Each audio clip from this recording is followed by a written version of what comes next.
আগামী 22 ডিসেম্বর যকসু নির্বাচনের তারিখ ঘোষণা করা হয়েছে। আমরা চাই না বিগত দিনে যেভাবে জাতীয় পর্যায়ে আমির আমির নির্বাচন হয়েছে, যকসু নির্বাচন কোনোভাবে এই আমির আমির নির্বাচনের মধ্যে পড়ুক। এখানে অপরাজনীতির আশ্রয় যারা ফেলতে চায়, মিথ্যাচার যারা করতে চায়, তারা জগন্নাথ বিশ্ববিদ্যালয়কে ধারণ করে না বলে আমরা মনে করছি। আমরা চাই এমন একটি সহমর্মী পরিবেশ যেখানে সকল বর্ণ, ধর্ম ও গোত্রের মানুষ তার স্বাধীনতা নিয়ে বেঁচে থাকুক এবং মুক্ত বুদ্ধির চর্চা করুক।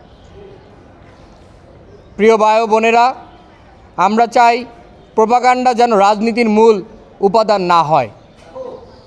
সকলে তার নিজস্ব শিক্ষার্থী বান্ধব ম্যান্ডেট শিক্ষার্থীদের কাছে নিয়ে যাবে, তাদের কথা বলবে, শিক্ষার্থীবৃন্দ পছন্দসই প্রার্থী বেছে নেবে।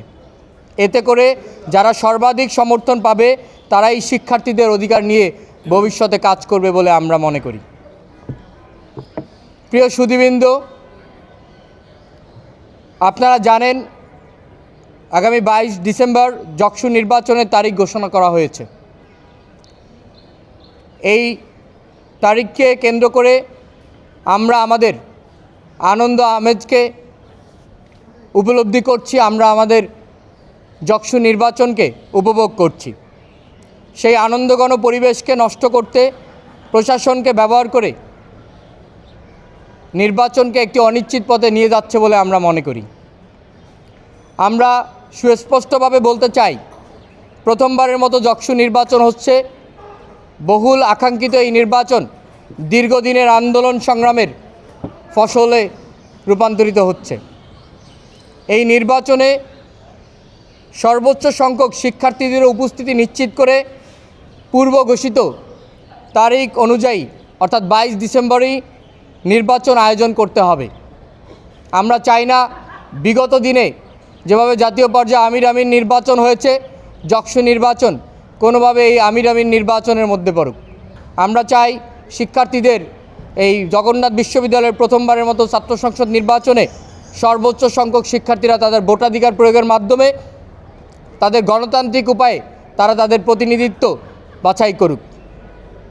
আমরা স্পষ্ট বলতে চাই, যদি পূর্ব ঘোষিত তারিখ কোনোভাবে পেছানো হয় তাহলে আমরা শিক্ষার্থীদের নিয়ে শিক্ষার্থীদের অধিকার আদায় করার লক্ষ্যে আমরা প্রশাসনের বিরুদ্ধে অবস্থান নেব। বিষয়টা বলা হয়েছে, সেখানে আমরা খাবার বিতরণ করেছিলাম, এরকমটাই আপনারা দেখেছেন। দেখেন, হঠাৎ করে যেই প্রাকৃতিক দুর্যোগ অর্থাৎ ভূমিকম্পের যে উদ্ভূত পরিস্থিতি আমাদের সামনে এসেছে, এইবারের মতো এরকমভাবে আমরা এটার সাথে কখনো পরিচিত ছিলাম না, যার মধ্য দিয়ে আমাদের ক্যাম্পাস কিন্তু বন্ধ ঘোষণা করা হয় এবং শিক্ষার্থীরা বাড়ি ফেরে। এখন তাৎক্ষণিক এবং জরুরি অবস্থায় আমাদের কাছে মনে হয়েছে যে শিক্ষার্থীদের পাশে দাঁড়ানোটা যৌক্তিক। শিক্ষার্থীরা নিরাপদে যাতে বাড়ি যায়, তাদের যাতে কোনো সমস্যা না হয়, সেই বিষয়টিকে লক্ষ্য করেই আমরা তাদের পাশে দাঁড়িয়েছি। আমাদের যে ব্যয়ের জন্য টাকা দেওয়া হয়েছে, এটা আমাদের আগের ঘোষণা ছিল যে আমরা, আপনারা অনেকভাবে জগন্নাথ বিশ্ববিদ্যালয়ের বিভিন্ন পেজে জানতে পেরেছেন যে যেই নূর 15তম আবর্তন ফিনান্স ডিপার্টমেন্টের নূর, তার পাশে দাঁড়ানোর জন্য একটা নির্দিষ্ট অঙ্কের টাকা ঘোষণা করা হয়েছে। সেই পূর্বের ঘোষণা অনুযায়ী ওই দিন টাকাটা তাকে প্রদান করা হয়েছে।